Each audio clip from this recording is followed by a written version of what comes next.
Join me. Imagine what we could accomplish together. I'll join the team, be an X-Man. We are the future, Charles, not them. What do you think, I'm stupid? You and I are not so different.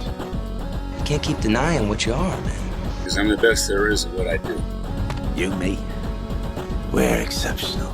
The power of the sun in the palm of my hand. I chose my path, you chose the way of the hero. Plague, war, famine, morality doesn't even enter into it. I've heard these arguments before. Think about it, hero! You are watching Move, Throw, a Marvel Crisis Protocol podcast. I am Charles, also known as Omnis. I am Danny, our smart like rock. How are you doing today, Charles? Dude, I don't think I've been this excited for an episode in a long time. There is Cyclops love I'm in the just air. so in the city right now. It's so good. I have a need for speed of sight, is I think what's going on here. So watchers, listeners, we are going to kind of do a retrospective on Danny getting into X-Men and Cyclops and this closeout, because we kind of talked about your stuff a little bit, but we focused on Fletcher's experience because we knew we were going to do a full Danny Cyclops summertime breakdown. So, Danny, first off, as we dig into this, I just wanted to ask you, so if we go back, because I'm trying to remember in my head, what made you decide exactly to get into X-Men specifically? Before we get into Cyclops, what made you decide that X-Men was the next for you? This is what's funny, is that what I said originally, and I remember this very clearly, is I said there's got to be a list with Rogue and Psylocke, right? These two models are good. There's got to be some list where these two models come together and this works. I said it's most likely somewhere in X-Men. And that's what originally started me down this road of playing X-Men in the first place, which is really funny how we end up at the end of the story for where that being the beginning. Yes. So, okay. So you wanted to play the girls, and then somehow you ended up landing that because I kind of thought that you were going to be throwing Scarlet Witch around with the Storm leadership and stuff in some of our early conversations, but then you got really focused on Cyclops almost right away. How did that kind of come to pass? I think Storm is fine. There's nothing wrong with Storm. She's a solid model of her changes. The leadership isn't as good as it used to be. But I think of the leadership as like a delivery mechanism. It's usually because you have no objective on you. You're pushing a model in and you're trying to do something like the drop. I've seen stuff like Hulkbuster, like models jumping over Hulkbuster, so being able to hit and run, so people jump over him. Do stuff like Domino, characters don't move very often. I've seen stuff like Red Skull 2, where you're delivering this model over their grunts so they can go in, punch, and go super crazy, right? Stuff like that. We're not talking about Storm. Why? How did it end up that was like, it was there. And then I see sort of like the Professor X, like your Xavier stuff, which is like, hey, you're using magic and powers going through. I'm like, okay, is there like a better way of doing this? Like my problem with Xavier is that he's just very unexciting as a model. He's not running around doing anything cool. He's just sort of like, I can do a trick and I'm done. You shoot me, like, okay, it's whatever. Where Scott, I look at this card and go like, if you can get this power train running, right, and actually get power going, which you came to this leadership, he has a lot of abilities. Like there's a lot of abilities on that card that could come in out of nowhere. Quick Draw is one of those abilities that like breaks people's brains, because Quick Draw, all it states is that outside of 2, you can use the ability to roll 5 dice. Doesn't specify type of attack. Doesn't specify what's going on. So like Mystic, I'm like, yeah, it's okay. You're like, how do you at least be a Mystic attack? Like, don't worry about it. It's fine. Like, I'm just shooting lasers and you'll figure it out later. So he has some fun defensive tricks. But the other thing, and we'll talk about some when we go into the match, is that he's very mobile. Like hit and run is not on that many models in the game. And so being able to constantly shift around the board, so being able to play on Ds, being able to play on Bs, being able to just run around the board state and not have to like sit around is useful. What you sort of see is that I tend to have my important characters, I guess, my bigger characters hold extracts because it's harder to kill them or forces you to attack Cyclops, which technically I want you to attack Cyclops. He's just running around like, yes, just fight him. He would like go the ahead. power. For sure. Like, go ahead. Yeah. If he gets to have his whole kit and be a bodyguard that he doesn't have to pay for, he likes that. So so shout out to Vince. He recorded games at CarlCon. He recorded 2 of your games, I believe. And I have one, my second round. And then Fletcher has one recorded. Okay. Fletcher was the one who had 2 recorded. Okay. Yes, so he's the one with 2 recorded. I did commentary on your recorded game. So that'll be out at a certain point. But always, as someone who is editing and commentating videos myself, it is a lot of work. So definitely support Vince. This is no short amount of work. But watching your game I was just kind of thinking about the list, right? And I was trying to absorb Cyclops in general, right? Yes. Should I make a note here that we should probably talk about what the list is first? No. I want to talk. This is a little bit more abstract. Okay, sure. So kind of what I want to get to right here is if someone's going like, why the fuck Cyclops, right? And I think there's a lot of layers that it's really hard for us to kind of unlearn some of what we've learned about characters. And Scott's been bad for a long time. Like he is an average character. It's what everyone else does that makes it interesting. Well, I want to expand on the thought, right? It's just like, why play Cyclops this much, right? Yeah. And when I looked down at the list that you were playing and watching you play it, and just like the specific list you were playing was Scott, Emma, X-23, Gambit, and Zemo. And on a surface level, if you just look at that, you're like, okay. Sure. Or like, why is this list so good, right? Gambit's obviously a really solid in Affiliation 3. But so what I kind of got after watching it was that Xavier's Dream is just really fucking good. It's a gross. So like, Absolutely it is one of the better affiliated cards in the game, right? And then from there, the thing is like, okay, well, which leader do you want to do? And I think Cyclops probably has the worst of the 3 leaderships, right? If you're just talking about hard. Yeah. It's much more finicky to use than the other ones. And so, but he's probably the best chassis. Like if you're just looking at Cyclops as a character compared to Xavier as a character and Storm as a character, ignoring their leaderships, right? Cyclops is probably the better chassis, if that makes sense. Like his card has lots of spike potential, lots of way to do really impressive things with power. And so do you kind of agree with that in his assessment where you're like, okay, you get solid characters, you get Xavier's Dream, and Cyclops brings the best chassis leadership to a certain extent? I think he's a very good generic leader that doesn't really push you in a lot of direction. That's sort of his problem, right? In talking about Scott, I sort of have to talk about the rest of my list here is that like Emma really helps and complements Scott because you have field leader, but the other complement the field leader is headmistress. And so being able to move a character twice potentially out of activation really breaks a lot of people's brains. And what it really means is that you can have a character. So for example, X-23 or Zemo can weirdly just cross the board. Like obviously Zemo can't use headmistress, but he's charging spendering. So if I am a Baron, so like I have ways that on D's and B's, people don't expect me to cross the board at all. And they're like, I'm safe. I'm like, are you safe? Like, I don't know. You tell me. Well, and there's not a ton of way, like from playing a lot of Shatterpoint, there's a lot of ways to move characters back onto objectives, which doesn't actually happen as much in MCP. But your list has a lot of potential for that, right? Do you have a lot of ways of getting people back onto points in really strange and interesting ways where sometimes you're like, oh, well, if I activate this character first, they get thrown off the point. But that doesn't always work against you. No, between Gambit and Emma's transformation and like hit and run, X-Wing 3 Spender, right? For example, like these random characters are just sort of moving themselves around, repositioning themselves, or in the Cyclops example, he can move other characters around.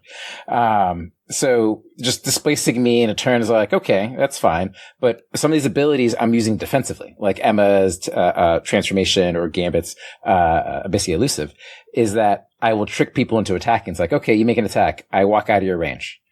And they're like, oh. I also have like fall back in the list. Like, okay, so Emma transforms and she walks away. You attack me once. Sure.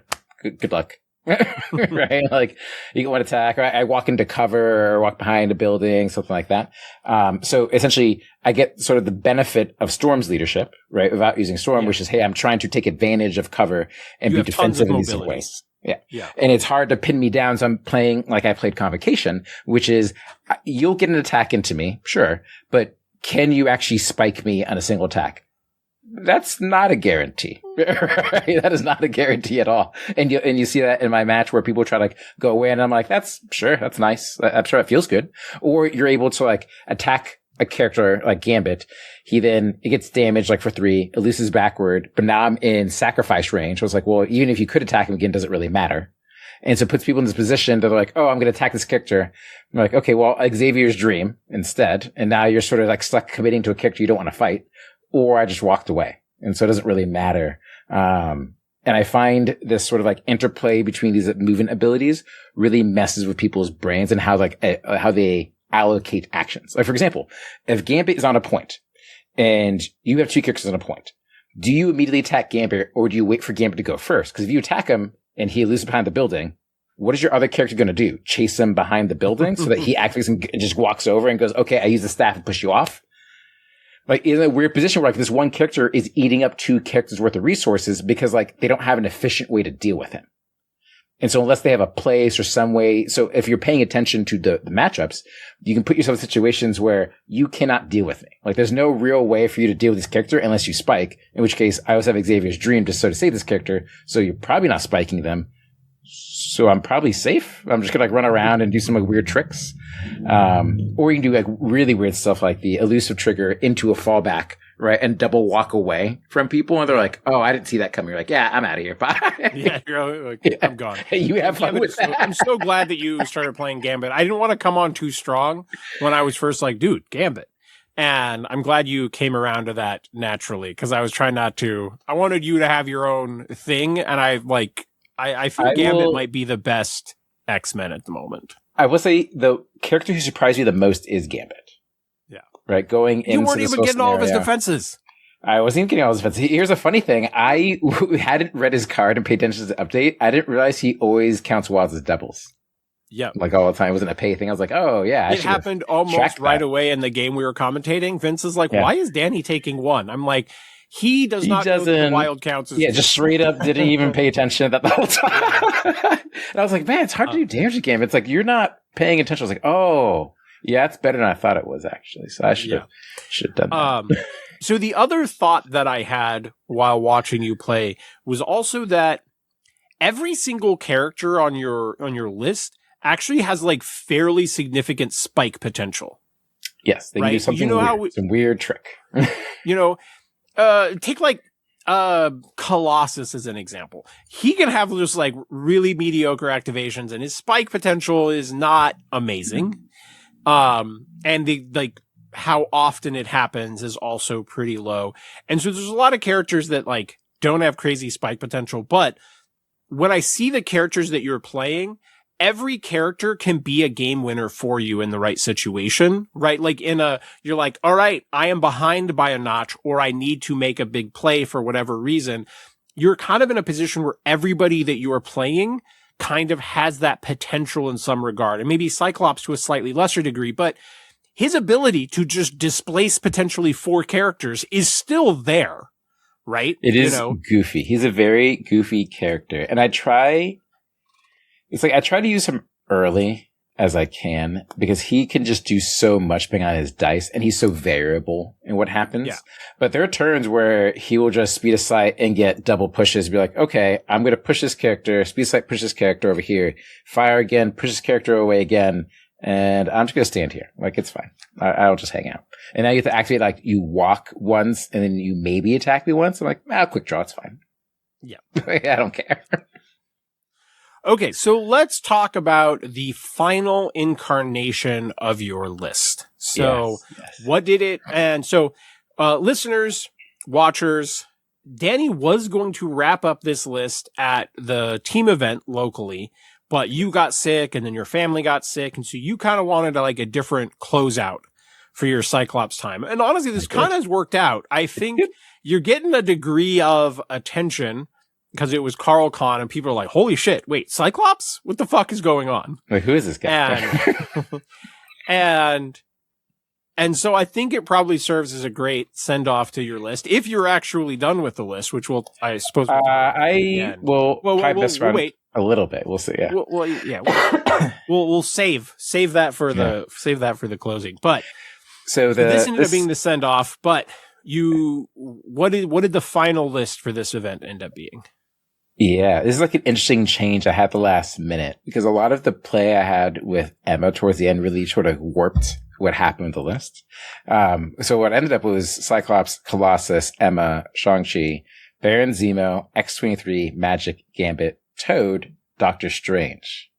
OG Doctor Strange. Yeah. And I went back and forth about this. And the reason why Strange is there is I was going back and forth between him and Cable. I had Cable on my back. I was going back and forth about this. And the actual reason why they're there is to give me a 4 tall 17. Because there's a couple of scenarios where it's like the 3 extracts, like Legacy or something, or we're playing on intrusions where we're kind of really stuck in towards the middle. And the one thing the list doesn't do super well is bunkering up.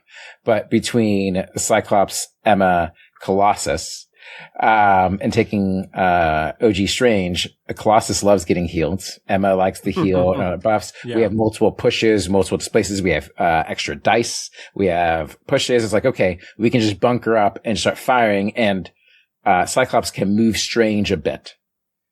Right? And I was like, okay, this works. And it also gives me another range 4 guns. It gives me 3 range 4 guns, 2 energy, and I also get more displacement. I was like, I like this. And the stagger, right, from the spender is also like randomly good if I need to fight the tallest. Because one of my main concerns going the weekend was that Adam Warlock had come out, and having played a game or two against them, he just started blowing up models. And this is where I ended up taking out some of my, and I was like, Nebula just exploded. Like, she just couldn't get anywhere. She just took out a round, just fired, just immediately died next round. I was like, I don't think she can live in this world. Like, I don't have enough support to actually keep her alive. I don't really want to dedicate time to saving it too.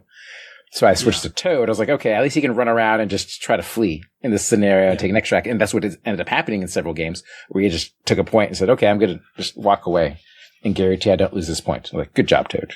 You did your money. Card-wise, my 2 restricted are fallback and sacrifice. I kind of went back and forth on fallback.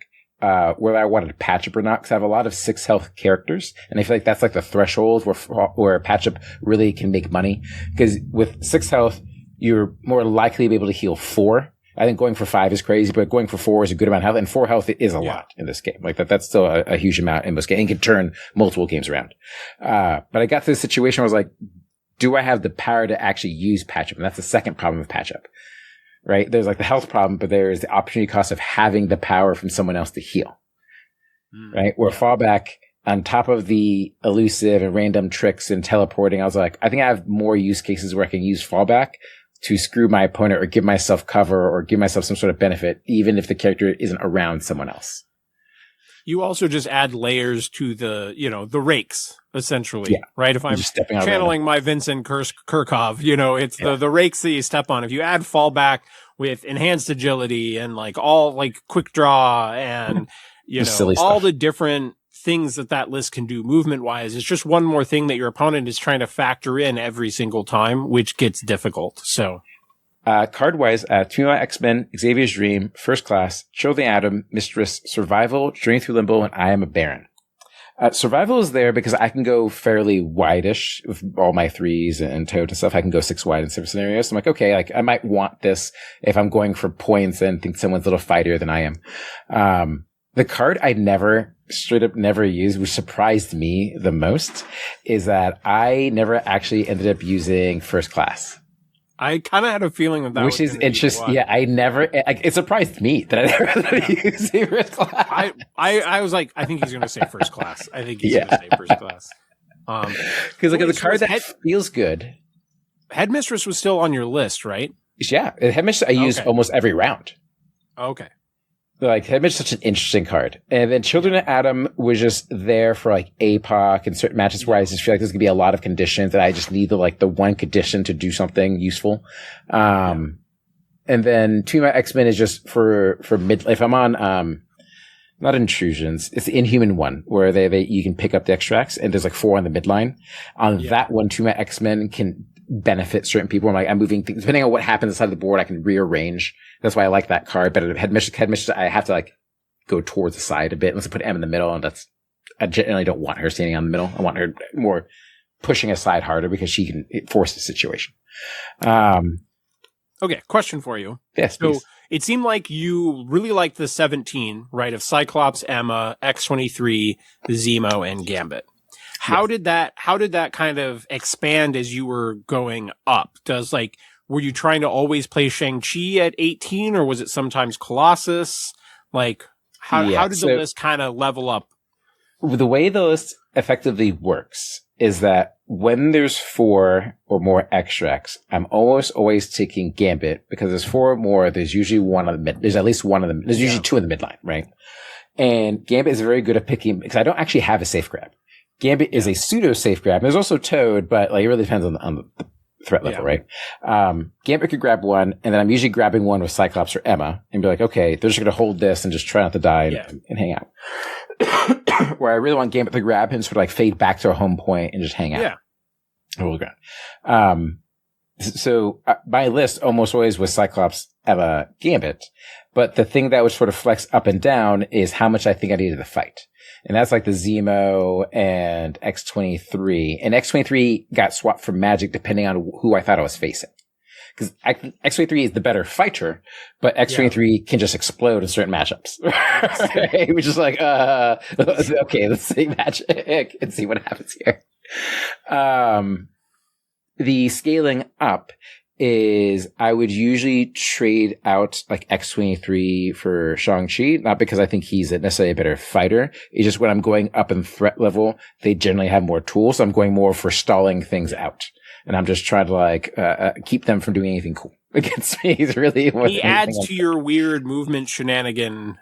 He can push models around and playing with Shang-Chi and playing against Shang-Chi, he just drives me insane. He absolutely drives me insane with this model. It's just the way his rules work is just absolutely bananas. Every time I'm it does work that way. It's so crazy. Why does his 1-inch punch work on a different model than the model you're targeting? What? Essentially, he's a silly model for sure. That's right. So I would try to not layer too much defense because I'm trying to. The issue with this list is I have some defense tools, but Colossus is fun, but I kind of need them to go hard into attacking for Colossus to make sense. Because usually it's better to take Shang-Chi. The issue though is that my point breakdowns can get a little weird. So if I'm taking Shang-Chi, I basically kind of have to take one of the other X-Men 4, which is generally Emma, and then is trying to finagle the other points and go from there and who I think is better in this particular matchups. So that's sort of the why I'm picking certain models. But the core is almost always Cyclops, Gambit, and Emma, unless there's a specific reason not to take Gambit. That makes a lot of sense to me. At 19, do you usually shift to 6 wide and play Toad, or do you add another? I generally go the higher the threat, the wider I go, which is why I have survival. Is that the higher threat level, generally speaking, people take crazier stuff than I can. Right? That's when you start getting your 6th threats, your 7th threats. I'm I can't. I'm not even going to bother trying to fight this. So don't even waste my time. Survival seems really good on X-23. Yes, where she's so good. If she's at 6-7 power, it's almost too much power for her anyway. What's funny for her, survival isn't a huge cost. Specifically, is that you can dive her at the end of a round. Midway through a round, she dives in, does something cool, gets exploded, and then starts the round survivals and goes good luck. You're I can't deal with her. Nah. And she's standing right there in the middle. And you're yep. Yeah. And she's going to tornado claw her way through all this stuff. She's next to 3 characters, bro. So, yeah, she's just going to eat it up. Pick which one you're moving away, Which I love. Her, she's independently good. Her in the Zemo bubble turns into a death machine. Yeah. She would just straight up murder multiple models on her own. Like Zemo would charge in or like holding a point. She's like, yay, watch this. Doop, doop, doop, doop. Everyone's dead. I'm like, excellent job, X-23. You're just living through everything. And then she's particularly useful because regeneration as a mechanic is always useful in these kinds of games. But she lived through multiple rounds of fighting, using these defensive techs, trying to get extra health. Living on one with her is just like beautiful. It's so good. Like someone attacking her, she falls back behind a building so you can't see her. And it's like, okay, well, I'll just regenerate and walk back around the building, expender, right? Like, yay, let's hang out. The other thing that I was noticing about the list is I think Zemo and X-23 can draw a lot of attention, right? Yes, they do. When you're kind of just going, oh shit, okay, beginning of the round, which character is going to blow up in my face, right? And I think X-23 and Zemo draw a lot of attention, and then people are not ready for just how good Emma is as an opening activation. They get too focused on Zemo and X-23, and they're like, those are the problem child. And they have not played against new Emma enough to be like, telepathic lash is like a better throw. Dude, that ability is so... Okay, here's the even funnier thing about me not reading my own cards. I didn't realize it was just successes. I thought it was just crit wild. Because right? that would be And I was fair. still using it. Yeah. Because that would be fair.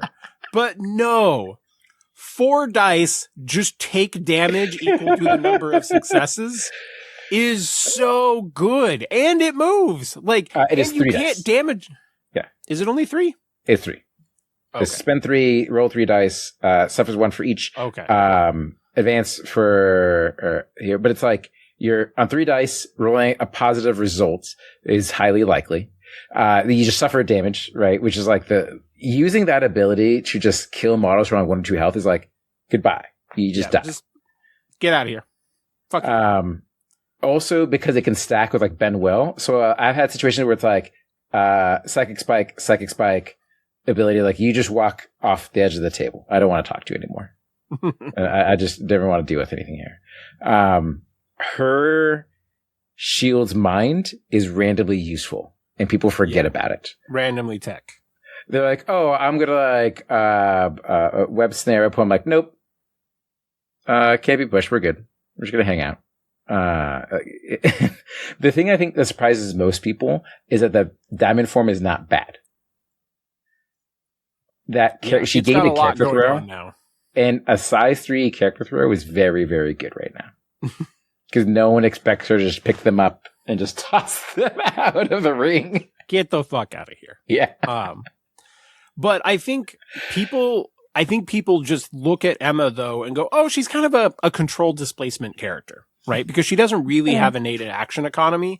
But I think people underrate just how much damage she does. Like, if you, to me, my X-Men or Headmistress her into action, right? She can Headmistress herself, right? It's just, I'm actually not sure she can Headmistress herself. I think it might be another. I thought it works like Greater Refuge, where you just move an X-Men, but it just says an allied X-Men character. Yeah. Yeah. So it does. Yeah. But the fact that you can't do your add dice mechanics, you can't do your, you can't recal, you can't, you can't. You know, she loves fighting?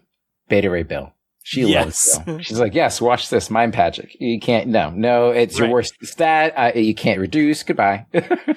Yeah, you're like an average character again, Well, against Bill, that's like the lash and the double attack. Like, he just dies. Yeah. There's not very little they can do about it. He's against her, it's the same as attacking Valkyrie. He's like, yeah, I see just a 6'5", 3 defense, no special interactions.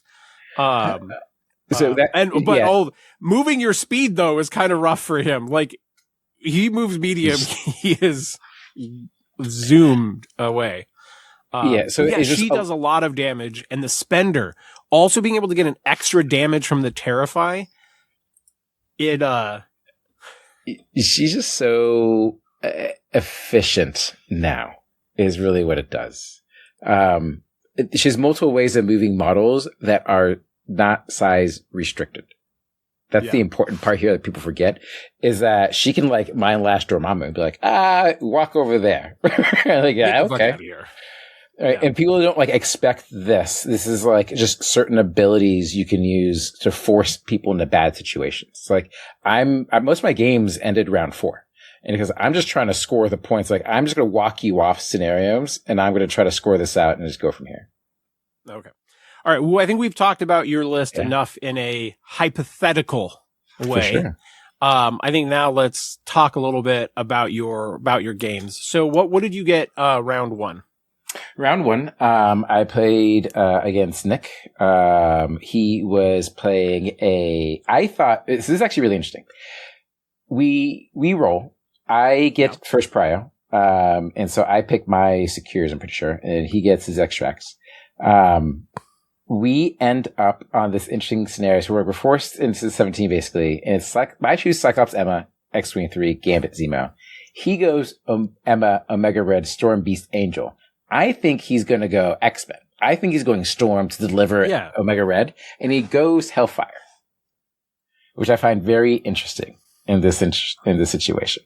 I can kind of see it with samples and Infinity. Like you're going to have a million power. Like you're just constantly empowering and trying to use. You had to beat the other X-Men along your way to prove yourself as the dominant mutant. Well, that's obvious, right? Like they obviously didn't want to have like the mirror, so like, okay, we got to walk away from here. But what was interesting, and I looked at their cards very quickly, is that when we picked these lists, I saw they had the Angel card, and whenever I see Angel, I've just learned this lesson is to stop attacking him. Because when people take this card, like him switching into Archangel is legitimately scary. So it's poisoning stuff, like actually like going around the table and being really annoying. But regular Angel is kind of like whatever. Yeah. Like he's not that scary. As long as he doesn't get an extract, you're like, I can ignore you. Throw some feathers at me. I'm like, it's fine. Like, who cares? Which is what I did, was just getting the extract out from beneath him. Ultimately, the problem with this scenario, or this situation he had for him, is that his Omega Red was a little more centrally deployed because he wasn't quite sure which way to go.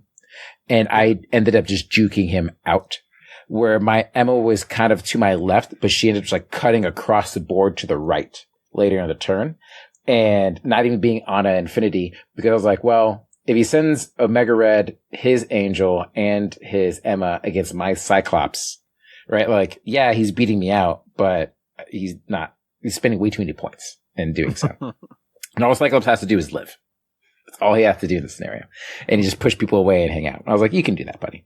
So he essentially just holds the fort against 3 models because they don't have a good way of dealing with him. And I swing around the right side. And this is where he underestimated my Emma, X-23, and my Gambit. So they essentially just push in are super pushing on the right side here, and essentially force his Storm and Beast back, because Gambit's beating up on Beast at this point. Like just throwing these, just absolutely obliterating it. There's nothing Beast can do against Gambit, and then Emma is just dominating Storm. Storm's like, I'm gonna shoot lightning bolts. I'm like, I don't care. Doesn't matter. I'm just going to terrify you. Goodbye. I'm just not even going to deal with you. Just walk you away. She's like, I throw you. I was like, okay. Just walk back. I throw you. Now what? So I was basically just forced that right side and slowly scored out the game. We ended the game with 16-6. So I sort of just like, he ended up having to overcommit on one side, and I overcommitted the other side and just forced him out so I could score out 4 points dedicated there, and that just caused me to run away very quickly. And Cyclops that was Cyclops beast mode, where he got the like speed of sight and the pushes and just pushed multiple models off, and he's like wasting time fighting Cyclops. I was like, it's fine. I don't care. Fight Cyclops. I will say in general, watching you play, you are very good at, knowing which characters to totally sacrifice. Abandon? Yeah, absolutely abandon.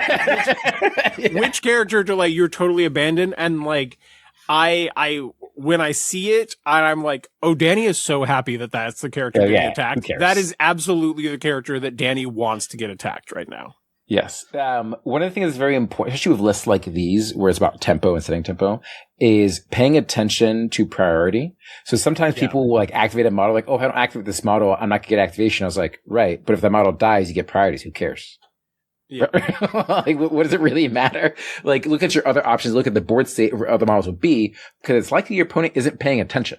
And it's even better where it's like halfway through a turn, your opponents forgot that they gave you prior. I'm like, thank you. I'm very excited about this now.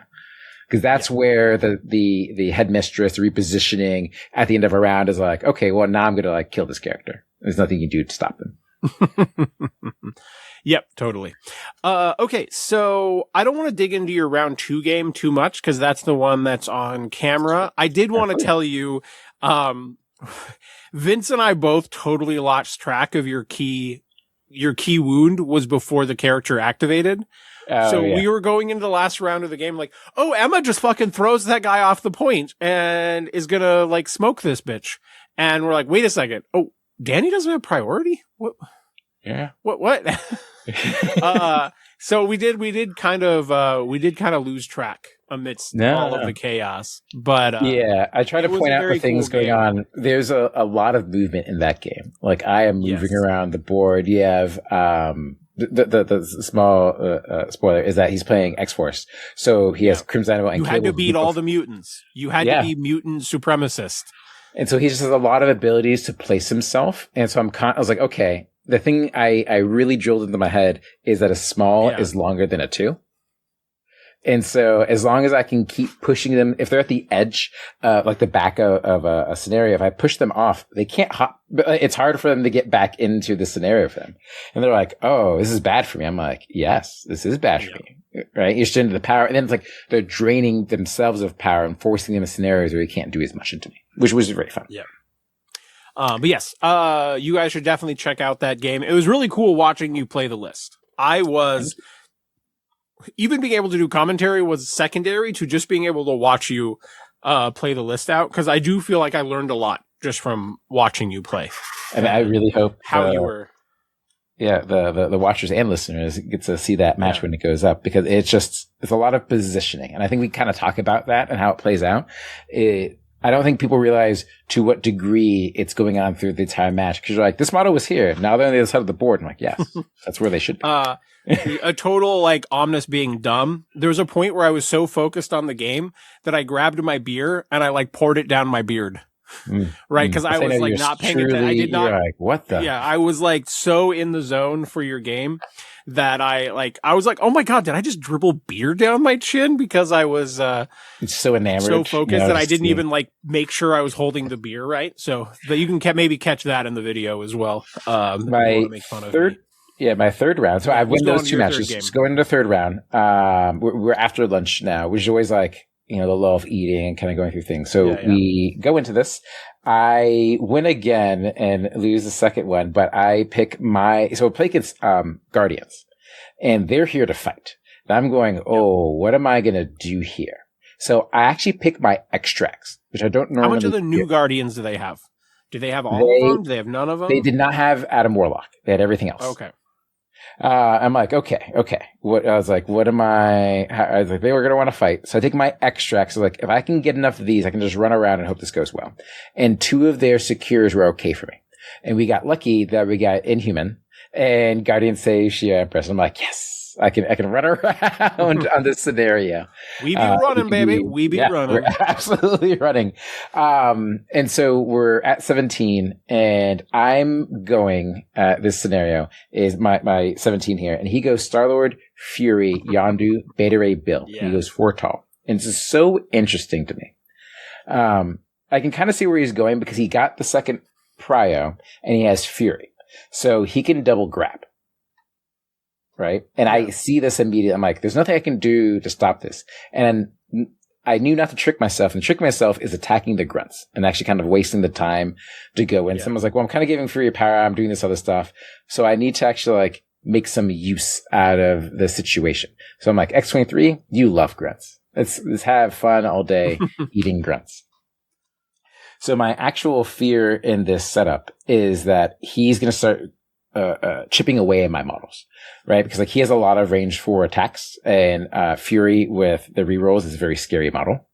Because if he gets some power, he just starts pumping out damage. I'm like, I need to get rid of Star-Lord. And that's the thing I've learned about playing against Guardians is just kill Star-Lord as fast as you can. Like trying to like whittle down the team doesn't really do enough because getting rid of the leadership like completely powers down the rest of the list. It just averages them out. So you're fighting a regular list and then it's like a game. But when they have this like, it's not even the offensive rerolls. It's the defensive rerolls that really kills it. And you're like, I can't do any damage and they're just beating me up. And this is really bad for me right now. Funny, that's what I've been considering playing is like, what if I just use all the Star-Lord rerolls for defense? So in this matchup, I basically have Emma chasing Bill. Yeah. Right. So we're in box. I just wherever Bill, Emma's just chasing Bill. Here's how he beat him up. His Star-Lord is I'm basically going to dive. And what I do very early is that he picks up the extract to my right. I first round Zemo, I'm a Baron, and dive and charge him. And the reason why is that I did like 2 damage to give a power to X-23 so she could walk, spend her, and attack. And he blows up and dies. And I'm like, yes, I love this. Poof. I'm like, I hate this guy so much. Second round, I'm a hard committing. I'm down a lot of points doing this. Like I'm hard committing a lot of models into attacking, which is not something I normally do. But I just know because I'm seeing Yondu, I'm seeing Bill, I'm seeing Fury. I'm like, I can't outfight this list. Like I can't just sit around and just take punches. It's just not going to work for me because Yondu alone and Yondu. I'm like, okay, we got to do this here. So I'm just hard committing as much as I can into killing Star-Lord. He has Prio second round. And he's able to just go nuts, hit and run. Star-Lord does a spender, does a bunch of stuff to me. I'm like, okay, I'm hurting now. And I know this reprisal is going to come and this round 2 is just going to hurt. And so all I'm really trying to do is not lose on points right now and have like a huge point delta between us that I have to catch up on. Yeah. So we are now going into round 2. Well, we're halfway through round 2. It's like, I think I'm at like 4 or 5 points and I think he's at like 9. So I'm already like pretty far down. I'm like, okay, all I need to do is just sort of tread water and keep him from scoring. It's not actually me scoring points that matters. I need to prevent him from scoring any points. So I'm focusing on pushing him off of secures. And when I do kill models, I actually don't pick up the extracts. I put them in places that are more annoying for him to pick up because I want him to waste time here. And all I care about is just slowing the game to another round. He blows up too many of my models because again, Guardians players generally get a little greedy and gives me Prio going into round 3, right? And so I just immediately nuke Star-Lord as quickly as I can because I still have Zemo and X-23, right? And so X-3 goes like, okay, so we're going to double spender, right? And just go nuts on this guy and just see what happens and just try and completely just blunder him down. So much so that I'm able to like Fury and attack into Bill. Once he loses Star-Lord, that's the turning point of the game for him.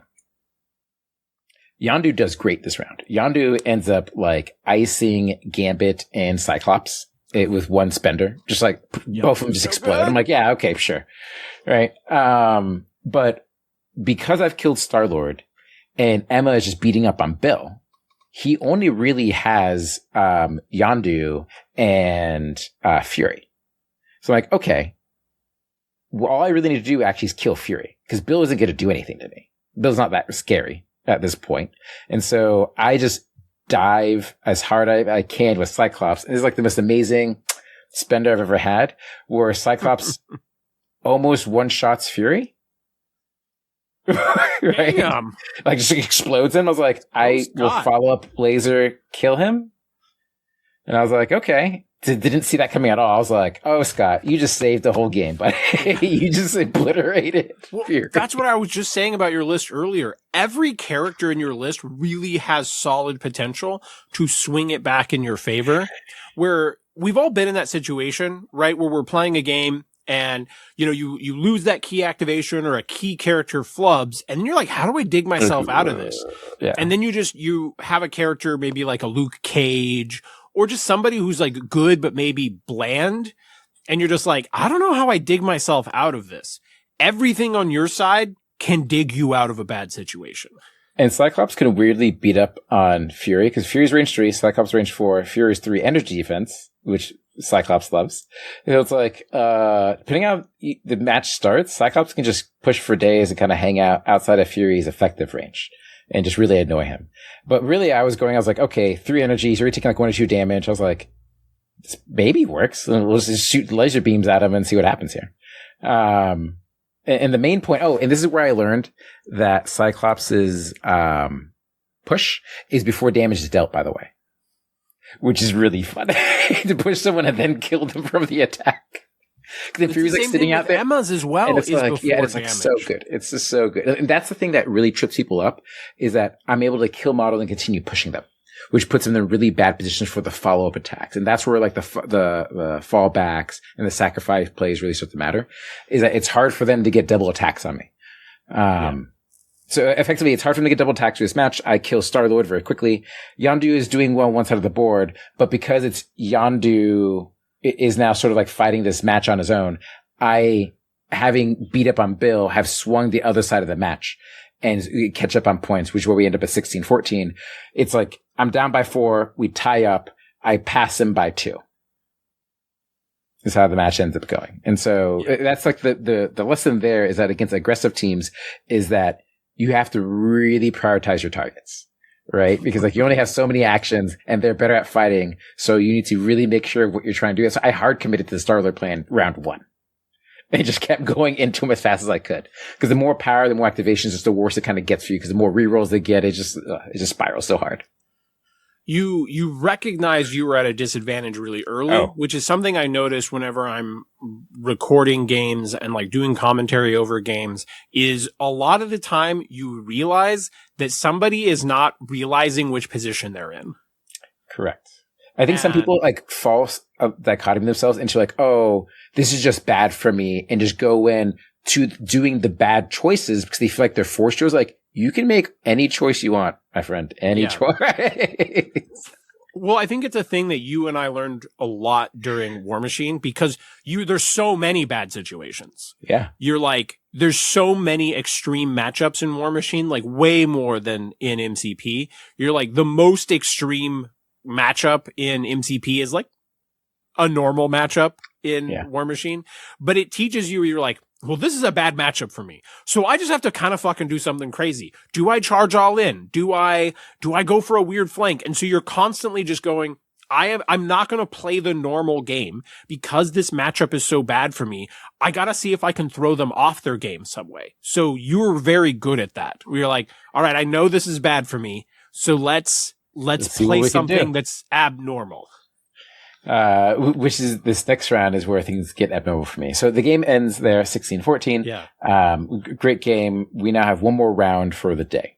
So it's like, okay, got to finish this round, go through. Pause for just a second. So you're 3-0 with Cyclops. Correct. At CarlCon. How are you feeling? I was trying to message you a little bit, but not like badger you. But I was like, Danny, my boy, you're doing so good. How are you feeling in this moment where you're like, is Cyclops going to go all the way? Like, what were you feeling at this point? At this point, I feel solid into the scenario game plan. There's still some scary stuff I could potentially run into. There's another web player that was that'd be kind of frustrating to run into in certain scenario setups. Especially if they had priority, like, I don't want to chase these guys around. And I didn't love my APOC match, but there wasn't a ton of APOC in general. Only because like there's just so many conditions. I'm like, I don't know if I can really do enough to make something happen here. So I felt solid. I did not feel like it was a lock in any sort of way. I felt like there was still some matchups where it was kind of iffy for me. Yeah, like looking at the top 8, I was like, well, Danny's got to go through a fucking gauntlet at this point. Yeah, not that anyone that you haven't played wasn't already great, but there was only the road right through dystopia. But all right, let's talk about round 4. So round 4, I forgot to say names. I was playing against Brandon last round. So we're now playing against Blaine. We roll. I win. Again, I actually did pretty well in winning all of these rolls. So I picked my secures. I'm pretty sure I picked my secures this one. Okay, go for it. And he has scrolls. So we go for these scrolls because I pick mine because he ends up picking threat. Right? And I'm like, oh, this is like a very interesting scenario for me. So he picks 20. Right? A scenario. I'm like, I don't know what to do because he's playing Avengers. And I see a Hulk. in this matchup. Yeah. I'm just sort of zooming in on Hulk here and going like, you don't have a lot of Hulk count. Yeah, I was like, I don't have. I was like, there's not. I was like, if he plays Hulk and Captain America, I'm kind of in trouble here, right? Because he can just block the couple big attacks and be like, okay, Hulk now just does whatever. And I'm like, this is like, okay, so fighting's just out. Like just trying to fight, do stuff like this is out. So I'm going straight for points here, and I go for a gambit here, which is really funny. So we do. Cyclops, Emma, Shang-Chi, X-23, Gambit, Toad. We go 6 wide. Yep. He goes Cap America, King T'Challa, Shang-Chi, Ultimate Spider-Man, Gorgon, which is not what I expected. Yeah. And the most terrifying model on the planet is Ultimate Spider-Man or Steve 1. Long move, swing, punch, round 1. Did not see that. I was like, oh, this is bad for me. I was like, this is really bad for me. Miles be coming, yo. So what ends up happening is that the way the square ups work is that I should double check my images because it's like a really interesting match. And I think this is a game where the turn 0 and where models got deployed really determines the entire match. And the reason why is that yes. So his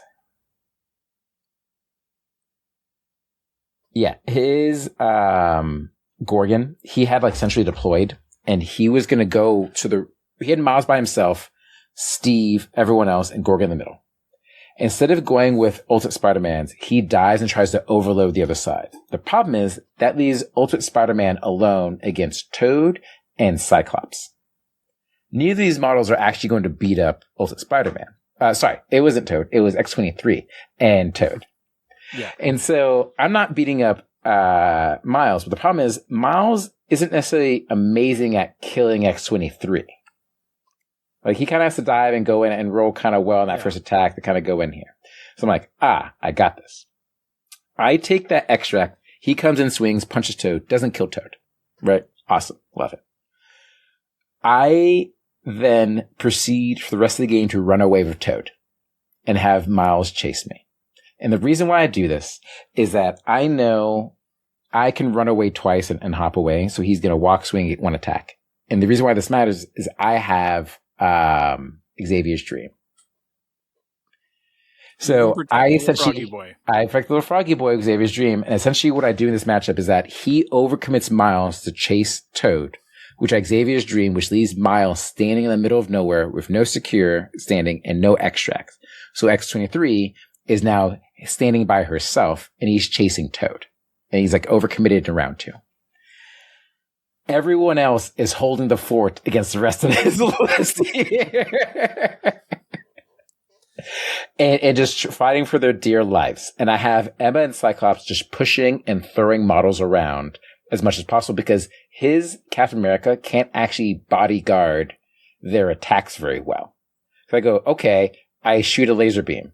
You bodyguard, I push you away. I shoot another laser beam. and like your laser beam may still hit the other guy anyway. Like, And Emma's like, actually, just go away. Just go leave. Yeah. I'll attack this other guy instead. And you're like, what? No shields, you're like, no bodyguards. Yeah, you can't use none of this. I'm just going to do something. And then I'm just going to just make you do something at the end and mess with you. Yeah. So like he can't bunker up properly is what's happening. And so I'm just sort of disassembling his bunker over and over again. But King T'Challa is coming to my face. Right? And what I did very scary. So my Gambit grabs the other point, and so Gambit and Toad are running away from his lists. Because I'm like, okay, I can guarantee scoring 2. X-23 by herself is scoring me 1. He's not contesting, so I'm scoring 3 here, guaranteed basically. Yeah. I need to at least score 1 out of this other fight to get to the even 4-4. If I can deny him 1, because it's an 8 scoring scenario, he's only scoring 3, I'm winning. Like, I don't care about Miles. I don't care about any of this. I just want to keep winning by barely. And so what ends up happening over the rounds is that I'm scoring 4 and I'm forcing him to score 3. And so the game ends up scoring 17-11 because I'm forcing him to score 2 or 3 because I'm just constantly pushing or throwing models away. I'm not really trying to fight to engage him. I'm not trying to like kill models. I'm not trying to like do things like I'm going to push this guy. Second, I'm going to shoot this other guy, push him too. I'm going to throw this model over here. And he's like, you're not doing. He said to me, he's like, "You're not doing anything." I was like, "Well, I mean, I'm doing something." But you're like, "I'm scoring points." Yeah. My score tracker is going up. Yes, and what I said to him was like, if his Gorgon had gone the other vector, so X-23 couldn't just be uncontested, scoring points, sitting around, and he's forced chase Toad. And it's like, yeah, he'll eventually win and kill Toad, but his 4th threat is chasing a 2 threat, which is a great trade up for me. Right? And him chasing around Toad's like, I don't really care. What got unlucky for him is that actually Toad just no-souled an attack. Just straight up face tank, didn't take any damage. And so his Miles did no damage to Toad. And so that just bought me another round. Right? I'm like, okay, well now you like completely flubbed an attack. I still have Xavier's like, we're just going to walk away. Like I don't have to deal with you at all. And I'm just trying to slowly score points. And so this is a situation where if my opponent had sort of read the table state a little better, I think they actually would have abandoned Toad entirely and just gone in and messed with X-23 and kept her off the point. Yes. And she kept kicking and doing stuff with her because she was the actual threat. She's the one where if anything he sends to try to contest, X-23 is just standing there going like, okay, like I'm trying to kill you now. Well, and if the game runs too long, it's bad for you. So even if because she's not displacing him. Nope. And so I think if he just stands toe to toe with X-23, even if that kill neither of them, that's good for him because that gives him more time to eat up things on the other side of the board, which is bad for you. She does not trade well into him at all. Like with his rerolls, like the periods, like just basically doesn't really matter against them all that much. Like he's just blocking enough where he's like, it's fine. Like I'll live. And then you hit him and he like walks away and you're like, oh, okay, well, I guess I'm done. Yeah. Yeah. And he just probably wins the matchup, right? She really often will be like 4 successes, Pierce or something like that. Yeah. But with his rerolls, he's like, getting him in 2 attacks, but he probably gets her in 2 attacks, you know? Yes. And that's what makes it kind of annoying. And so I just sort of realized like, okay, if I can trick him into chasing Toad and wasting time, he'll eventually get the extracts. I kind of assumed he was going to. It ended up not working out as well for him as he could. Oh, because he's not being able to do a lot of damage and he's like following Toad around, he doesn't have enough to do his spender or do any of his cool tricks or anything. And he's like forced to like swing and walk around. And so he just continues to overcommit into this. Gorgon, on the other hand, is like eating my lunch, right? And like obliterating models, like, and I'm like, okay, well, all I can really do against this guy is like get rid of him. Like just keep tossing him away and just stop messing with him. And so that felt good. In that matchup, I think the lesson for a lot of people is really paying attention to what health models are. And so that's like my pushes where it's like, oh, I actually don't want to kill models. I want to leave you so next round you have several 2 or 3 health models. And now you're forced into say, who am I saving? Yes. Right. And then like, okay, well, I'll just like terrify this person. I'll kill this person and you're dead. That's something I see people mess up a lot is trying to finish off models in a round where you don't need to finish them off. Correct. Yeah. The worst is like seeing someone where I've told people to stop this. Like, hey, I'm going to text. But I was like, don't do that. Like, well, I was like, you're going to give me priority. Well, I was like, you don't want to, like, that's very silly. Like, why would you do that? Okay. So you came out on top. So you are now 4-0. I'm 4-0 at the first day. So we're high on life, right? Things are going really well here. Very we go proud out of you, to, Danny. Yeah, to dinner, get some food. I'm responsible, and I am in bed, like asleep by 10 p.m. Which absolutely Did you start do. any fights with bartenders? No, not this time. No free drinks. So we go in the next morning, and the round starts at 9:30. I think it starts at 10. And first round is my who I'm sharing a hotel room with, Fletcher Hyper Viper, and that's our round 5. My first day round is us going into each other. Yeah. And Carl did a breakdown of this in our Movie Throw Discord. So obviously, spoilers for people to go in there. You should obviously check in and see the pictures and breakdown. By the way, shout out to Carl for doing that. Yeah. That was so nice because we were like all being live streamed, hyped to what was going on with you. And I think it was Gregor who was like, can we get a Zosha play-by-play? Right? Yeah. And then he just did it. And I'm like, oh, Carl, you were so nice. Good. So the matchup is Scrolls Extremis. It is him taking Secures. his gears, right? So we're now at 17 again, which again, loving this. So I'm back to my 17, and he goes in this matchup, and I love this Defenders matchup because it makes me so frustrated. It's Strange, Soul 1, Bitter Ray Bill, Echo Shang. Like, this 17 is just so gross to fight. Right, 4 tall, it punches very well, it's got displacement, it's got Strange, right? Like, just running around, doing fun tricks. It's hard to go into the list. The pentagram portals are hard, like, he can just cross the board where I can't.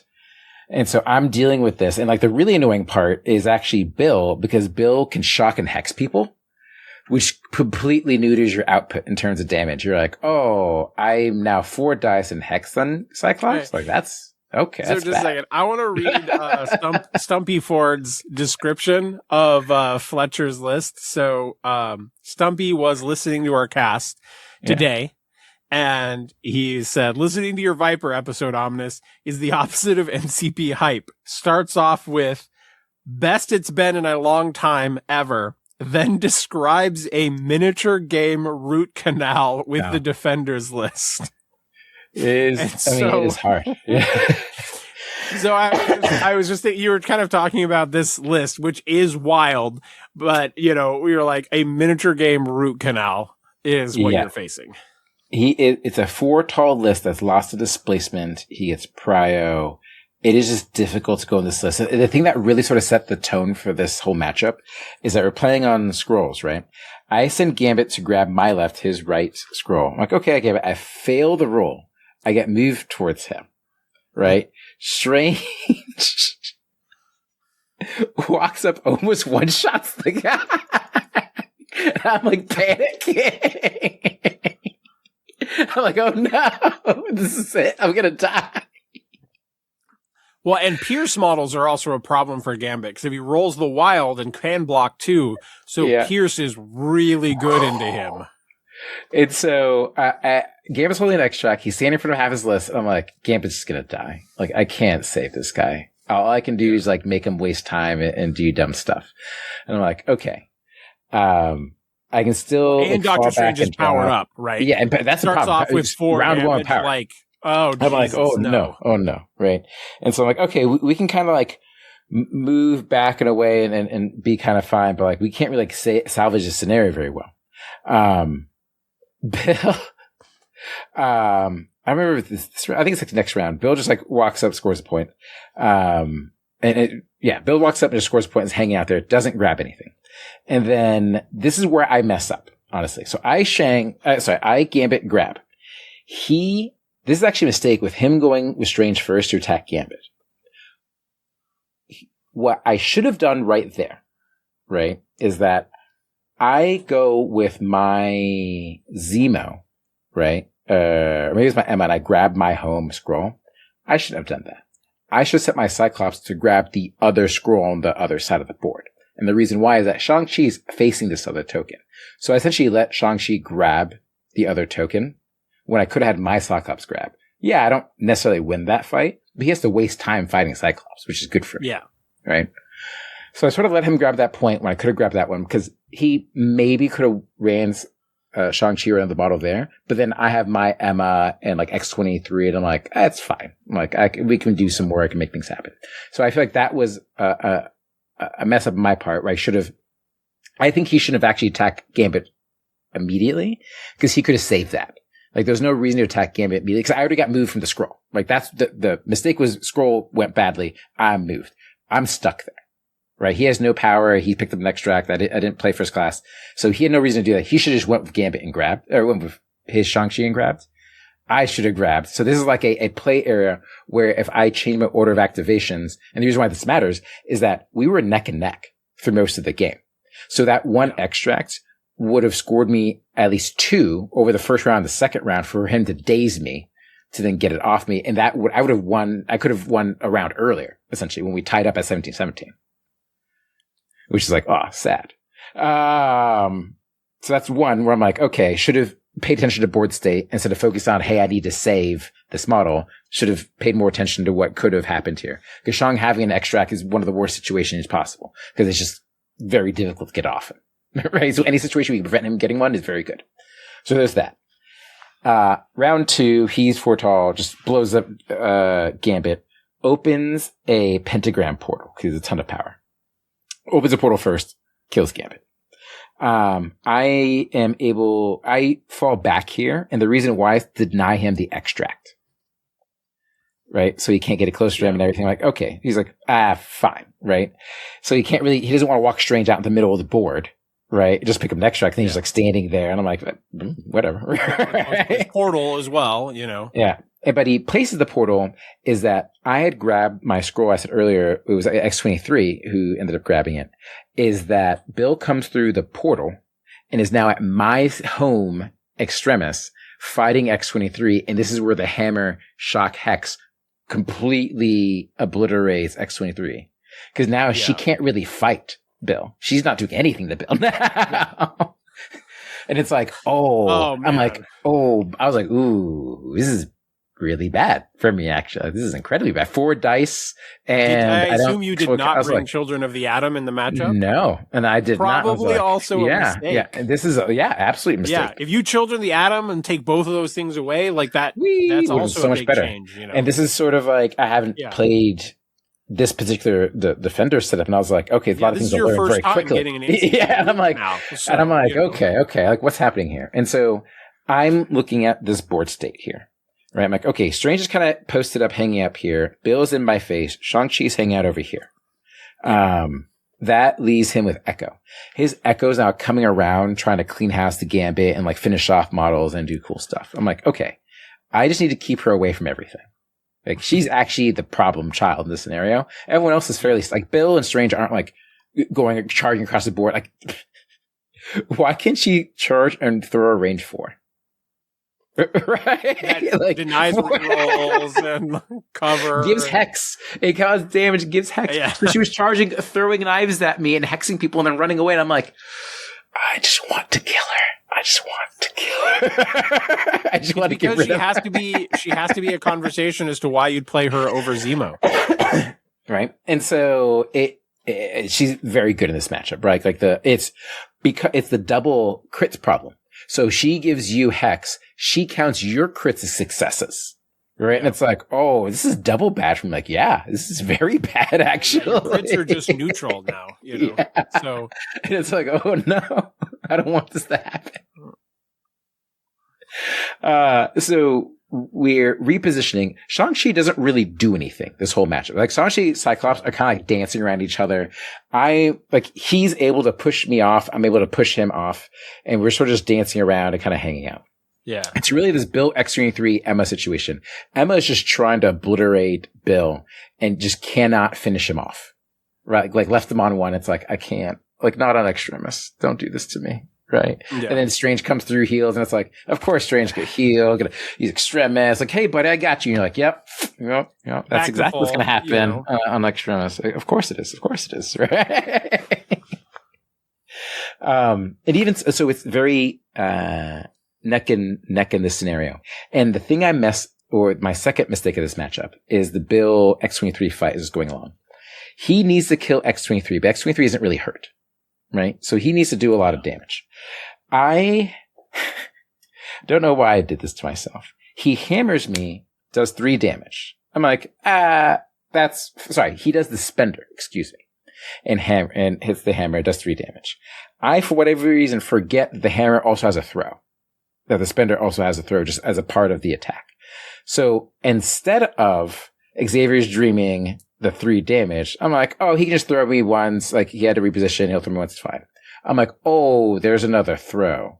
But we're past that point of that damage. So now I have to Xavier's dream the throw. 1 damage for him to throw me. And I'm like, okay, that's fine. He's like, oh, I have another attack. I'm like, oh, right. You teleported through the thing. And then he hammers me for the 1 damage to kill me.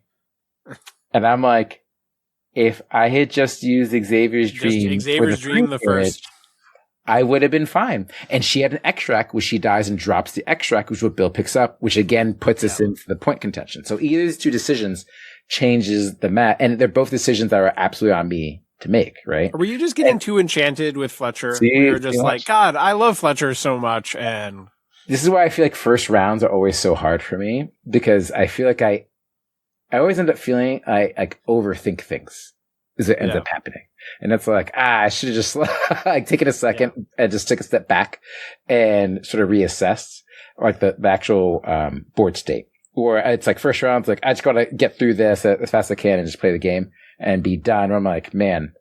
And it's funny, like the Xavier's Dream is that I literally like, oh, and throw, I was like, I literally said, I should have Xavier's Dream the first one. He's like, yeah, you should have. Yeah. And I was like, that hurts. It hurts when your opponent's like, yeah, correct. He was very happy that you did not do that. So we end up the game ends up, I should say, is 1923. And we're tied up. And so that last round is basically just scoring the last couple points, where again, a couple points from there could have gone through. Very happy Fletch to win the game. That list is very scary, but even though it's a scary list, I still have multiple options going through. 4 tall cannot cover the entire board, right? Like on Extremis, like even on a small map, like he's limited to where he can go. And pentagrams is kind of telegraphed a bit, because it's kind of tied to strange. It's like, okay, well, it can only pivot 1 of 3 directions.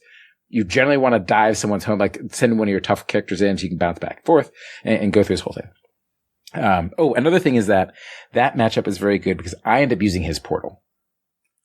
This is my Emma was very funny where it's like, okay, I'm going to mind, Bill, kill Bill, walk through the portal, teleport through and go to the other side of the board. He's like, you're not going to pick up? I was like, no, I'm going to drop this token over here actually. And I'm going to go to the side of the board and score my home one over here because picking up that extract leaves me on your side of the board next to Strange, which is bad.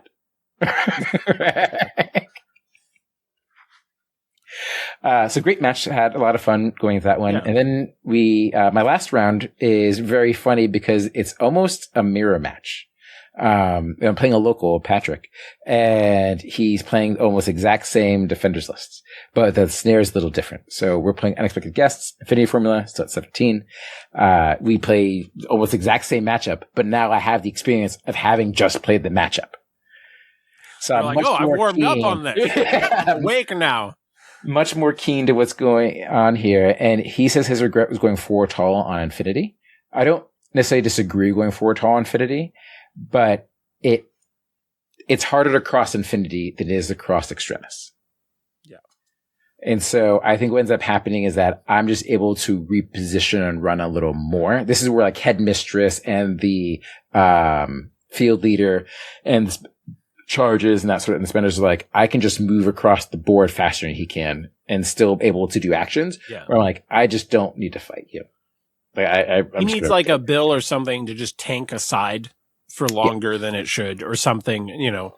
He and needs the problem to is that offensively win a side and have Bill like slow down a side. Yeah, and the issue for the Fenders list is that Emma like kills Bill fairly regularly. She can win against Shang-Chi. It kind of depends on how, like, who initiates the fight, what happens there. But, like, she can be like, go away. Like, just leave. Just go do something else. And he's like, okay. And the auto damage on Shang-Chi, he hates it, right? He absolutely hates hating life when that happens. So I felt much better into the matchup. And this one ended, my 17-14 because I'm just able to grab the X-Rex, and Zemo and Gambit are just hard to pin down. Right? Especially on Extremis. It's like, I'm going to grab things and I'm going to run away and you're going to chase me. And this is the one game where I use I'm a Baron and healed like 4 damage and just run around. It's like, I'm just going to live and just keep extracts. I'm going to get the extracts and vacate to the opposite side of the board. We actually weren't sure what you used I'm a Baron for in round 2, but we were thinking you used it to heal. I did.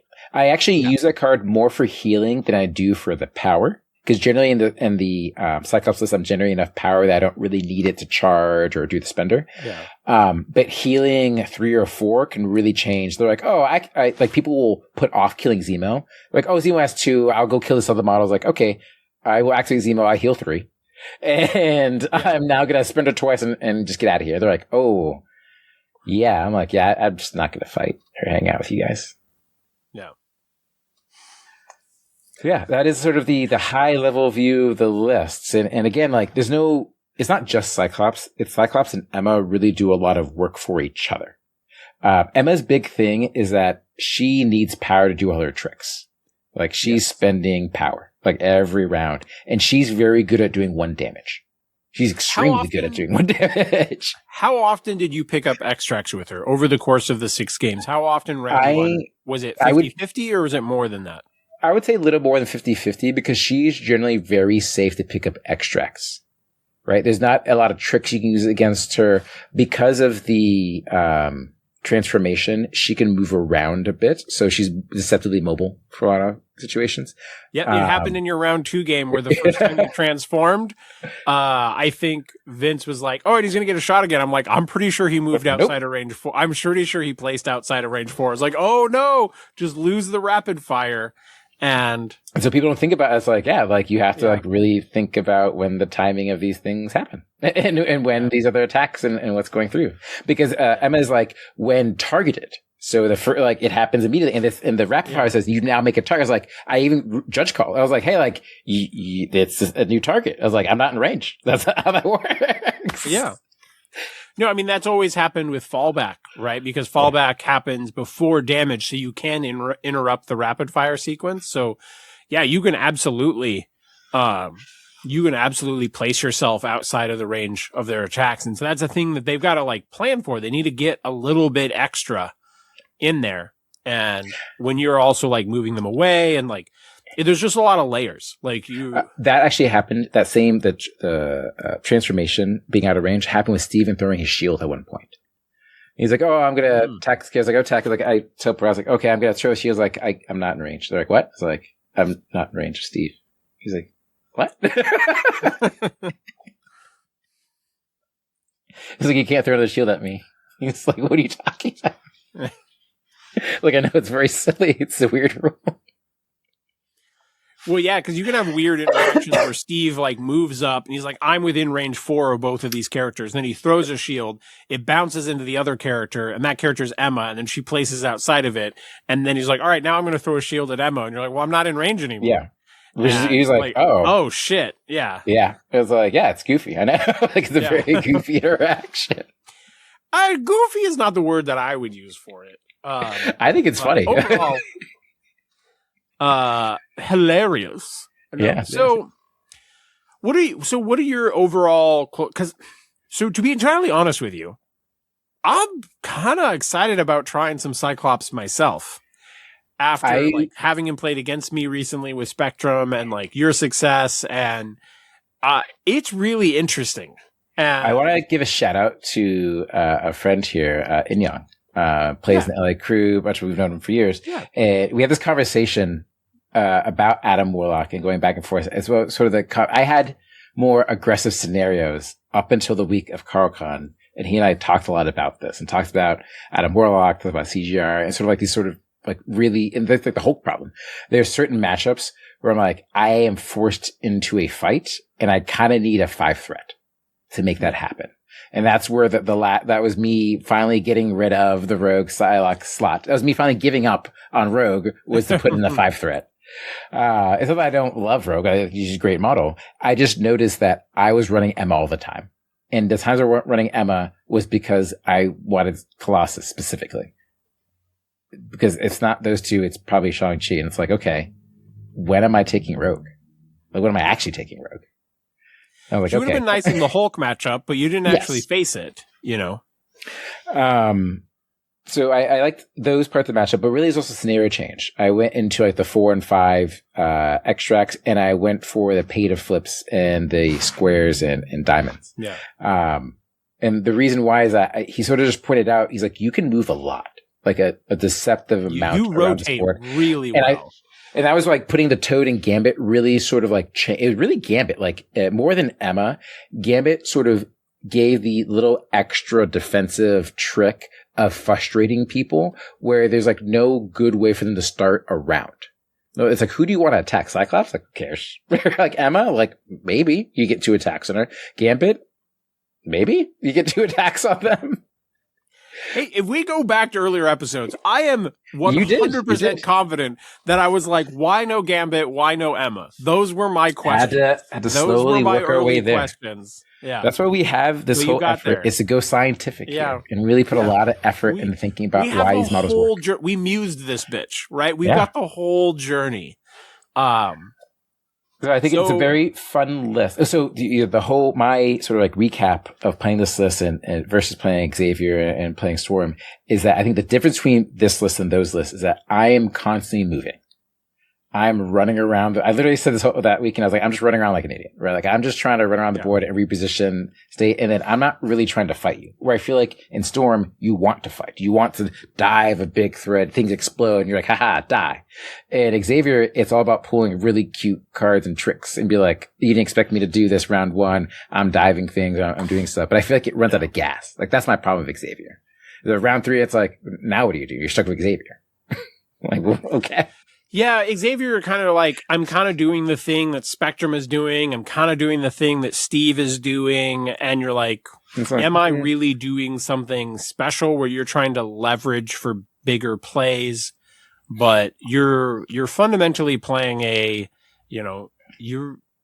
interesting because you probably look at Cyclops' leadership, right? And think they want to attack.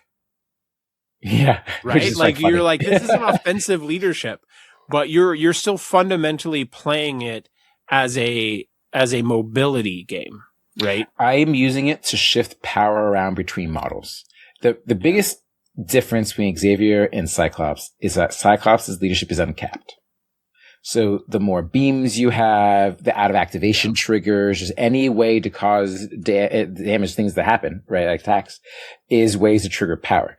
But being able to move power to other models round 1 or round 2 who didn't like having X, we get the power to spender.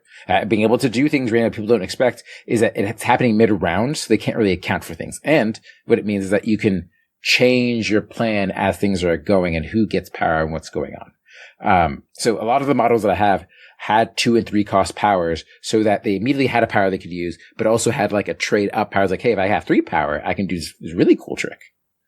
Yeah. Let's see what happens here. You had a lot of, to use an MTG term, you're like kind of like a slide deck, right? Like old school red where you're like, every power transitions you just one step up into things. And so you can just improvise in the moment. You're never planning, hey, Cyclops is just going to always make sure that this character has power, which sets up this plan. You're just always like, if I get more power, and it's more of just like, what if my whole list just has 2 or 3 more power each round, right? Like, how much does that enhance, like, the whole kit? It's just being able to turn throws online randomly or have spenders people didn't expect. This is why, like, Zemo very rarely uses a card for power. He uses it for health, and just using it in different ways is, and on top of the repositioning, pushing people, you can push people into range of X-23. You can mind people into X-23. It's like, I'm just going to kill models. Like, I'm going to tactically kill models and scalpel people out. And like, I have the ability to stack my rerolls. Like, okay, I can kill specific people, but I have a hard time with like high threat models. So I'm just trying to delay those and try to win on scenario, then try to just outfight. Right. Because then you have like a doom spiral just trying to outfight the fight. And it's like, well, now you have to be the best fighter. Yeah. Well, dude, do you have any so let's get to the question then. Yes. Are you done with Cyclops X-Men? Is it higher ed? Is it no longer summertime? Or are you hooked? Are you X? X marks the spot, are you mutant supremacist for life? I wanted to because I missed that at team event. I wanted to play in a local tournament with lists since they were visualized one more time. And I think we have one, in March that I'll be able to play in it and just like play locals and stuff there. But truly, I want to play Asgard. I want to be gods amongst men. Yeah. Mere mortals. I mean, you are. Pick things up and throw them at people. But I just I think there's a lot of space for Asgard. So I think Asgard, kind of like Cyclops, is that, my opinion is that people are like, oh, it's pretty solved. You just play these models and that's it. And I was like, nah, you got like a lot of power. Like, I don't know. Dude, yeah, I would definitely argue Asgard is one of the least solved affiliations, even before the new models. Like, right? Ever since the E change and the Thor 2 change, people are just completely disrespected that list.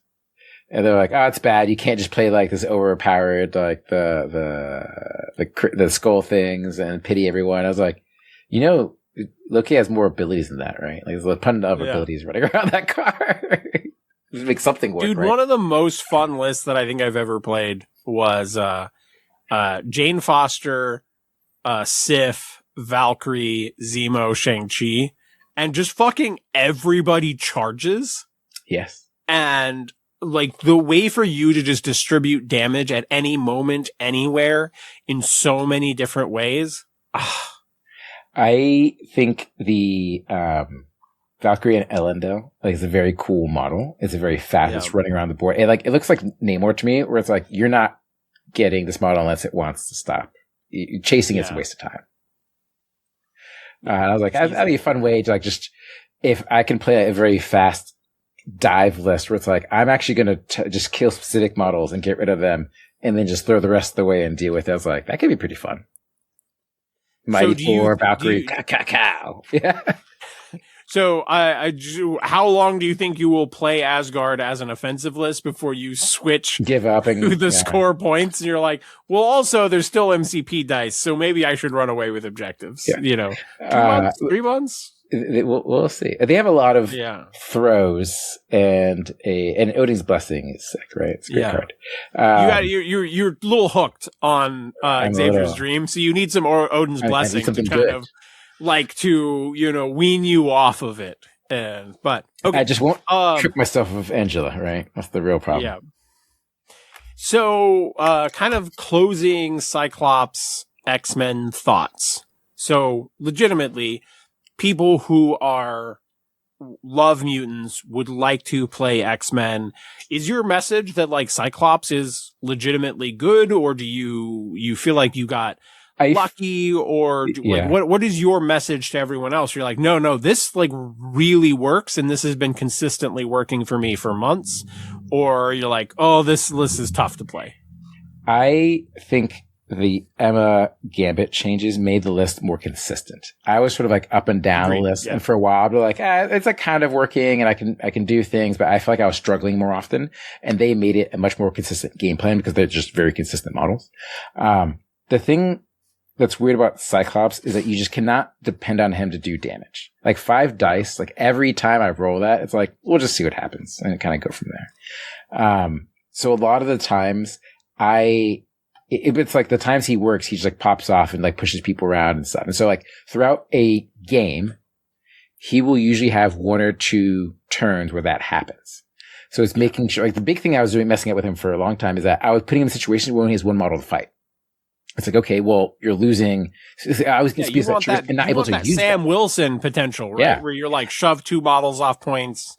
And so I think a lot of it is that you like Cyclops forces you to play a very specific way. I think that's what's off-putting about him, right? Like I was actually talking to Luca about this. Like he, in a lot of ways, reminds me of playing Jen and playing She-Hulk. Is that you kind of have to like throw them into the wolves, right? Like there's no way to go around it. It's like, like he picks up an extra round 1, he gets shot a bunch. Like he maybe lives, maybe doesn't. Like, let's see what happens. And so like I feel like in terms of being a midline aggressive model, he was a better option in that sense. Storm can play a game, but like if you close the distance on Storm, she will explode. Yeah. Like she's not taking a punch. Cyclops can at least take a punch. Like 4 physical and 6 health. He can take a punch. 6, quick draw, like solid movement. I have always said I have been a Cyclops hater for a long time in the sense that his leadership has been garbage.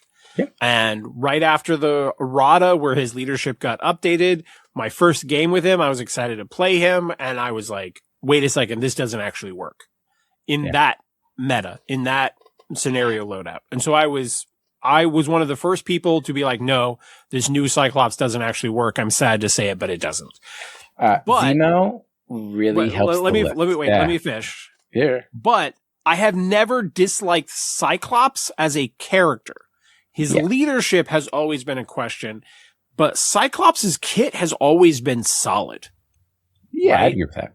And so it doesn't surprise me that he has a place where just like he turns power into good effects. If you get good and you play around field leadership, but you were about to talk about Zemo, and I was going to ask you anyway, like how often do you want Zemo on the same side as Cyclops? Because it feels like 5 dice reroll 1 starts. Honestly, that's what made the difference. Math in a big way. I wasn't using Zemo at all, actually. I had like, verboten on Zemo because I did playing him so much and so many lists at that point. I was like, no, I need to do something else. But like the one reroll and the second reroll of X-23's reroll just kind of like pushes it into more reliable damage. And the thing is, the thing about the list I really came down to realize is that this isn't really a kill list. It's a using power list, right? It's like if I can reliably do 1 to 2 damage, I'm not killing models. I'm just like plinking them, but I'm gaining 2 power out of scenario. They're gaining 1, right? And so if I can keep using this to only do 1 or 2 damage and keep scoring more power to keep using these abilities, I'm winning out. But expecting Cyclops to be like a 5-threat killer is not going to get you anything. Like he's not that. He's explicitly not that. He's a utility piece. And you have to use him as a utility piece. Yeah. Like he's just running around doing stuff. That's why the hit and run, quick draw, and field leader. I think I used his spender once, and that was on Fury. Everything else is using power to reposition or do things for the rest of the board. It was like, okay, he has 2 power. Okay, I give him 1 so he can field leader. Oh, he has 2. He's going to get shot. Like, okay, I'll give him 1 for his 3. So if he takes a damage, he can use quick draw twice. Probably live through the attack. Cool. And then it's like, the other thing about having generating power is that it turns Xavier's Dream on extremely early. Like it's on almost always very early in round 2, which discourages the spike potential and those rolls where it's like, okay, yeah, you did 7, I blocked 2, but I can block 4 more and I'm fine. Right? Like, okay, I take 1, like, whatever. So then to answer the question, like, is the feeling that the Cyclops list is legit? If you're doing Emma, I think it is a legit list. I think it's a lot of fun. I think it's more fun than Xavier, to be perfectly honest. Yeah. And it makes sense. Cyclops and Emma is where things are at. Get rid of Wolverine and Jean, and Cyclops and Emma. They had a thing, so it's a whole thing going on.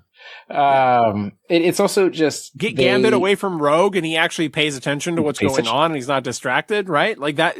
The logic of this list makes perfect X-Men sense in the comics. Gambit is more effective when he's not distracted by Rogue. Cyclops is better off with Emma. Yeah. The one card I wish I could take that I can't is Dark Past. It would make the list so insane if I could take that card. Yeah. Just not taking attacks. Like, it'd be so good. So yeah, I would absolutely continue playing this list. I think I'd actually have a hard time. I think I actually wouldn't enjoy playing Xavier, to be honest. A lot of times I would sort of just feel stuck that round 3 where I'm like, I wish I had more juice to do something with. Yep. Dude, I kind of want to build some version of this. I don't think I would play your exact version. No disrespect intended. But I think there are potentially even more ways. I fundamentally agree. And this was kind of in my head, right? Because I mentioned Emma and Gambit very early on that I think Emma and Gambit are X-Men right now.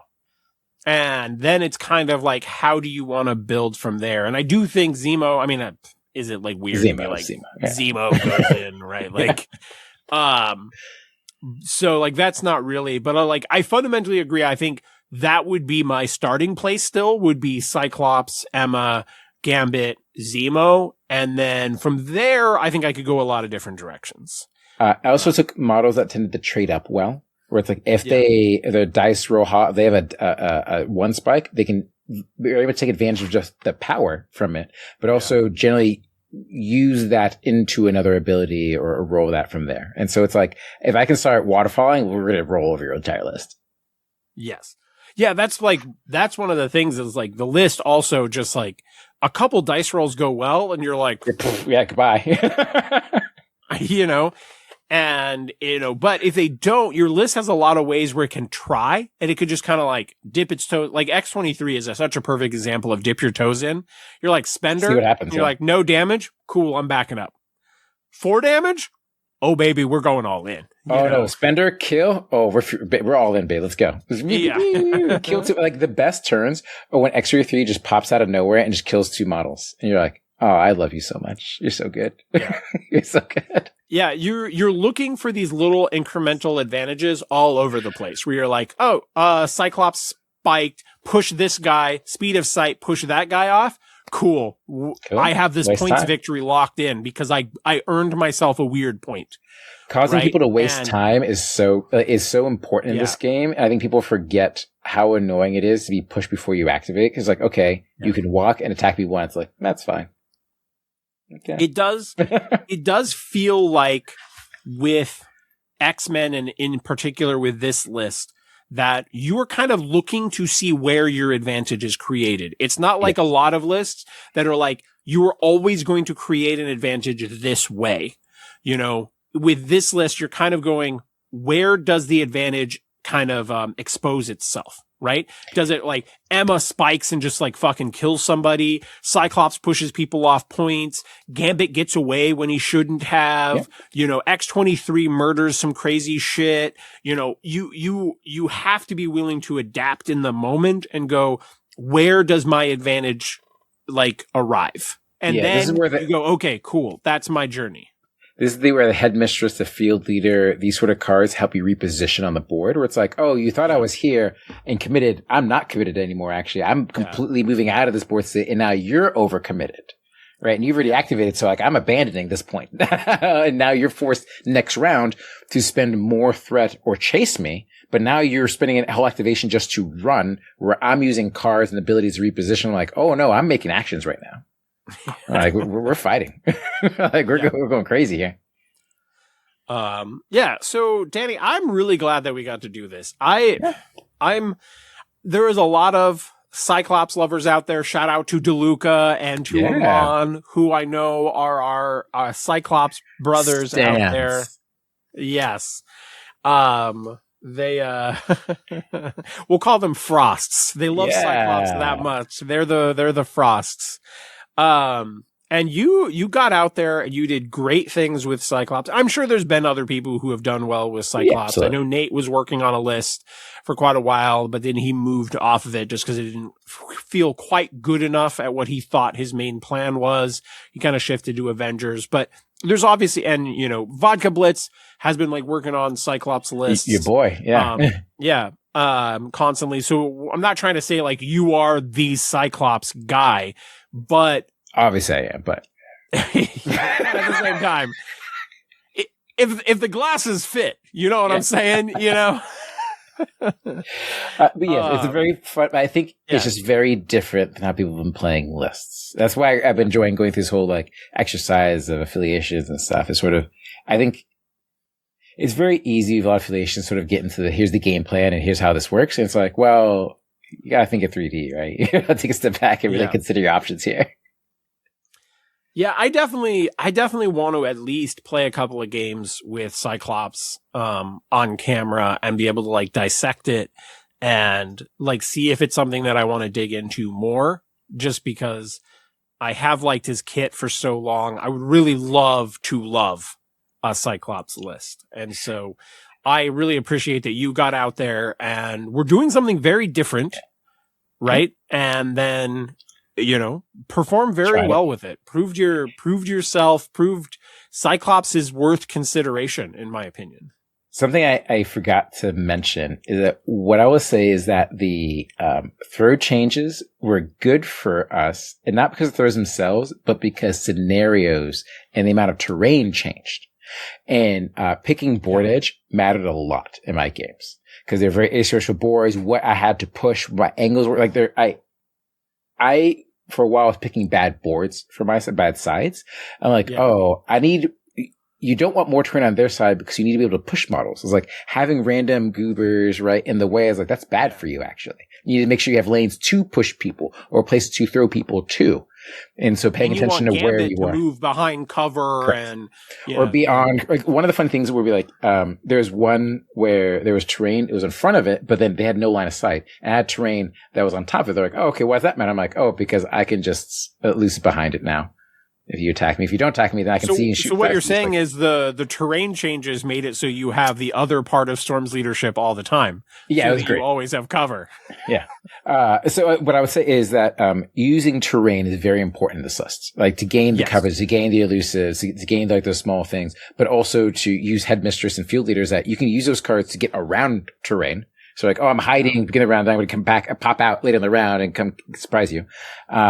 Or you just use it to block their line of sights to you. And that's really the things limiting their attacks and really forcing them to overcommit to you when you're like, I don't really care about fighting. You're like, I'm just going to walk away. Yeah. Well, Danny, I'm really excited about this. I'm glad we got to dig into your list. I felt a little bad that we didn't talk enough about Cyclops last week, but I knew we were going to take extra time and go all the way in. So do a double header, yeah. Yeah. Did we kind of cover everything? Do you feel like this encapsulates what you want to express with Cyclops? Yes. There was a lot of good points to break out from here, and I'm sure we'll digest this for other people, right, in other sessions. But I think ultimately, this is an example of, instead of just going, hey, this character can kind of work, it's like trying to find the little advantages to make little things actually happen. Yeah. It was very useful in this list. And I think overall, it's really taught me like, hey, like individual, like Zemo was one change, but the Gamma Emma change, like really changed the dynamics of the list and how like a model can really change how a list functions. And it's like subtle in a lot of ways how that can happen. And so it's just taking the time to evaluate. And like, I just noticed, like I switched in Gambit and I could see the difference in the list. And I was like, oh, I don't feel stuck in certain situations. I don't feel forced. And that's why I felt bad. I felt the worst is why I felt I was forced into certain scenarios, where I was forced into certain actions. And it's very telegraphed. I'm like, oh, well, they know what I'm going to do. I know what I'm going to do. So now I hope they don't punish me. Please don't hurt me. Yeah.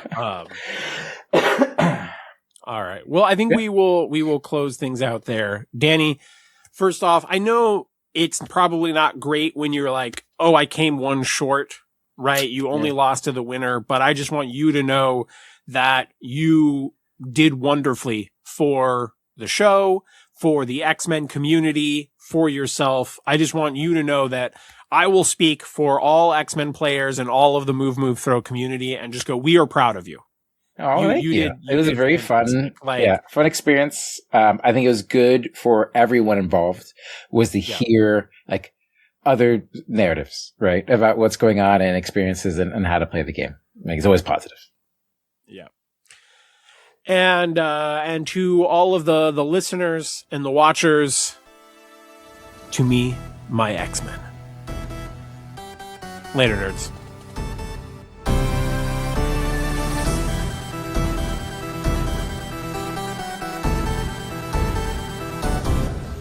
What would you prefer?